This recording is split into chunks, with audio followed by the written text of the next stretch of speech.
दुनिया की सबसे बड़ी फ्लॉप मूवी कौन सी है तुमको पता है? आइडियली पता नहीं होना चाहिए क्योंकि इसीलिए तो वो फ्लॉप हुई थी, लेकिन अगर एक रैंडम गेस लेने का मौका दो तो तुम में से कुछ लोग ये देशद्रोही पिक्चर का नाम ले सकते हो, बट गलत फहमी में बिल्कुल भी मत रहना। उस पिक्चर ने 89 करोड़ का बिजनेस किया है। व्हाट? 89 लाख का बिजनेस किया है 3 करोड़ के बजट पे। यह असर होता है देशद्रोही देखने का। टाइटल और थंबनेल से तुमको आइडिया आ ही गया होगा। अर्जुन कपूर और भूमि पेडनेकर की एक मूवी रिलीज हुई थी, द लेडी किलर, जिसने उसके पहले दिन 38,000 रुपीज का बिजनेस किया है। आगे करोड़ और लाख नहीं, 38,000 रुपए। और ये मैं मजाक नहीं कर रहा हूँ, कोई फेक न्यूज नहीं बल्कि एक्चुअल उसका कलेक्शन है। तो it is safe to assume कि अगर आगे चल के किसी ने बिगेस्ट फ्लॉप एवर वाली लिस्ट निकाली तो उसके अंदर इस लेडी किलर का नाम जरूर आएगा, क्योंकि इसका बजट रिपोर्ट्स के हिसाब से 40 से 45 करोड़ रुपए है। और लीड एक्टर का नाम अर्जुन कपूर सुनने के बाद तुम में से क्या मेजॉरिटी रिएक्शन आएंगे वो मुझे पता है, लेकिन अगर मैं बताऊं कि ये 38,000 के पीछे अर्जुन कपूर से ज्यादा कोई दूसरा इंसान रिस्पॉन्सिबल है तो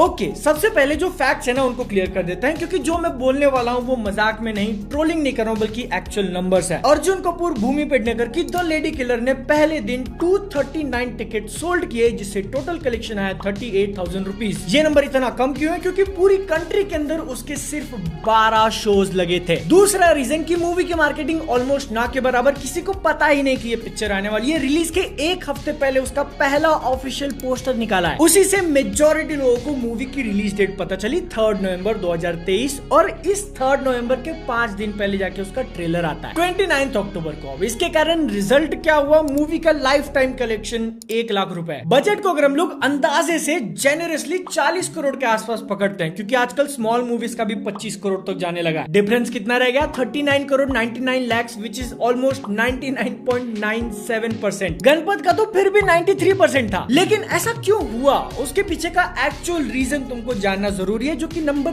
3 मूवी को डायरेक्ट किया है अजय बहल ने, जिन्होंने इससे पहले बीए पास और सेक्शन 375 जैसी मूवीज बनाई। मतलब उनके अंदर 32,000 से बेटर करने की कैपेबिलिटी है। लफड़ा ये हो गया ना कि कुछ महीनों पहले बॉलीवुड हंगामा ने रिपोर्ट किया कि इस मूवी की 80% शूटिंग कंप्लीट हो चुकी है, 20% बाकी। लेकिन क्योंकि मूवी ओवर बजट जा चुकी है, उसका प्रोडक्शन रुका हुआ है, तो उसको फिर से किक स्टार्ट करने के लिए और 5 से 6 करोड़ रुपए लगेंगे, जिसके लिए मूवी के प्रोड्यूसर्स रेडी नहीं है। अब इसके बाद क्या होता है? पीआर का खेला। काफी सारे पब्लिकेशंस रिपोर्ट करने लगे कि ये रिपोर्ट्स गलत है। ETimes has now exclusively learned from reliable sources it's not true. 90% of the Lady Killer movie की शूटिंग हो चुकी है, 3 से 4 दिन का आउटडोर वर्क बाकी है बस। उत्तराखंड के अंदर बहुत ज्यादा बारिश गिर रही है, इसलिए हम लोग शूट नहीं कर पा रहे हैं, बट 90% जो हुआ है उसके ऊपर एडिटिंग हो चुकी है और साउंड का काम चालू है। And the film is very much on schedule.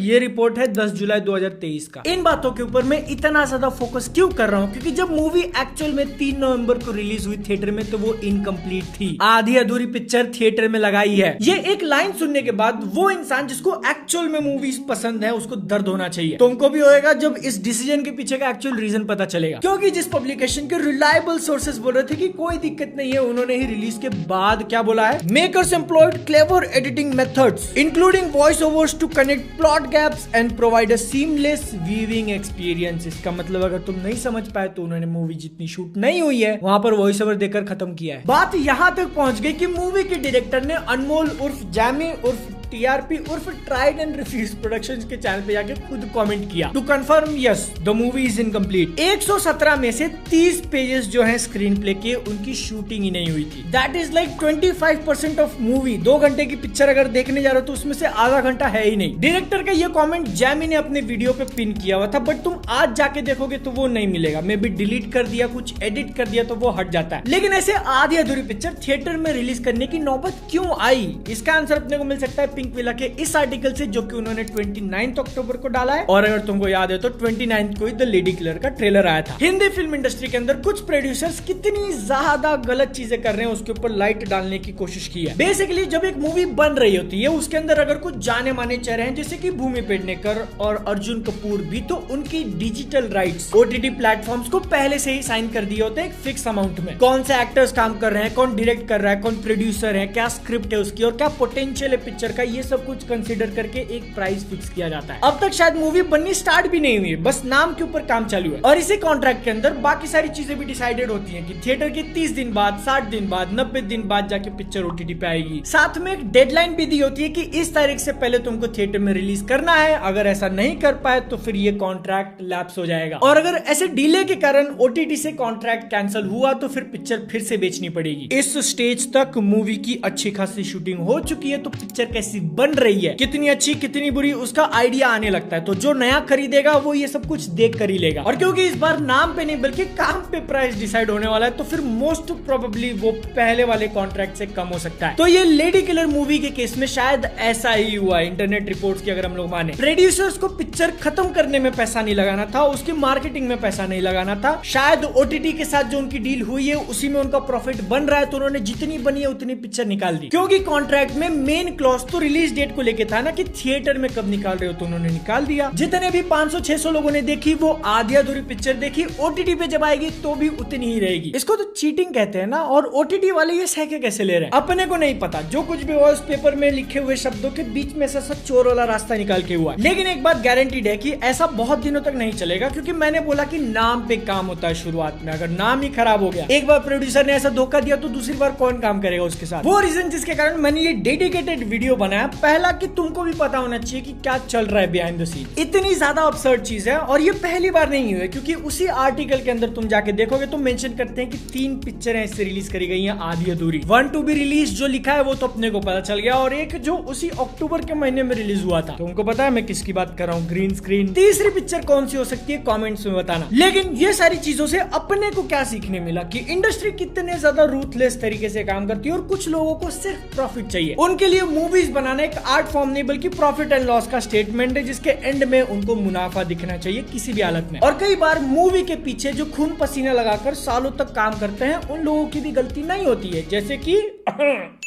But मैं बहुत क्यूरियस हो चुका हूँ मूवी को देखने के लिए कि क्या एंड रिजल्ट रहा है। मेरे यहाँ थिएटर में नहीं लगी थी, तो जब ओटीटी पे रिलीज हो जाएगी मे बी दिसंबर के स्टार्टिंग में या एंड में, तब देखेगा मैं दी लेडी किलर स्टारिंग अर्जुन कपूर।